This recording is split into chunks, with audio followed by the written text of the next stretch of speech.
Have you ever wondered what happens to the words you speak? Do they vanish into thin air, or do they carry a force that shapes your life, your future, and even the very earth we stand upon? Ancient wisdom tells us that every sound, every vibration, and every word we utter has the power to return to us. Sometimes as blessings, sometimes as burdens. But how and why? Today, let's explore the mysterious journey of words, how thought becomes sound, how sound becomes form, and how every word becomes flesh. To this profound mystery, how a word becomes flesh. The journey of words through the five elements. Words are not just sounds, they are vibrations. When you speak, your sound first merges with akasham, space. From space, it enters vayu, air, moving like invisible ripples. Air fuels agni, fire, shaping energy, heat, and transformation. Fire gives rise to jala, water, cooling and nourishing. And from water, prithvi, earth, solidifies, becoming the ground, the food, and even the body that sustains us. Your words, therefore, are not abstract. They travel through creation's very building blocks. And eventually, what you release into this cycle returns, like a wheel, chakramanam. 2. Words in the natural world. Think of it.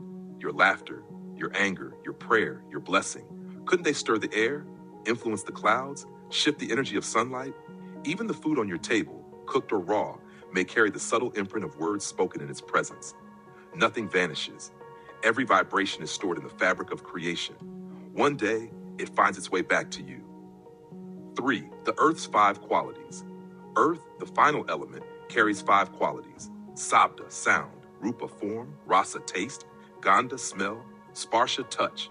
Our thoughts and words may influence these qualities themselves.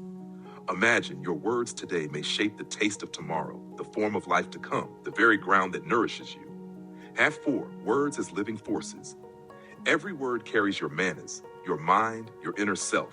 They are not dead. They are alive, breathing, searching. Like messengers, they travel into the world, and one day they will seek you again. A word of kindness may return as unexpected comfort. A word of anger may return as a shadow. That is why ancient wisdom insists, speak with bhavana, with inspiration, love, and awareness. 5. Echoes in faith and philosophy. Sacred texts echo this mystery. The Gospel of John begins, "In the beginning was the Word, and the Word was God, and the Word was God." St. Paul tells the Corinthians that those who hear and change instantly are blessed, for the Word transforms them, and angels guard them. The message is clear. Words are not powerless sounds. They are seeds of creation, sparks of transformation, carriers of light and shadow.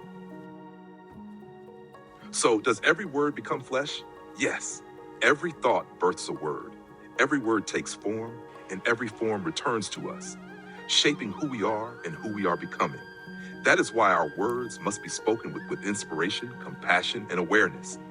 Because the words we release into the world will one day come back to us, either as light or as shadow. The choice is ours.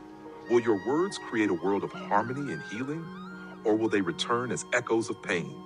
Speak wisely, because every word is already on its journey back to you. If this exploration stirred your thoughts, share your reflections in the comments. And if you believe words carry power, don't just listen. Speak life into the world.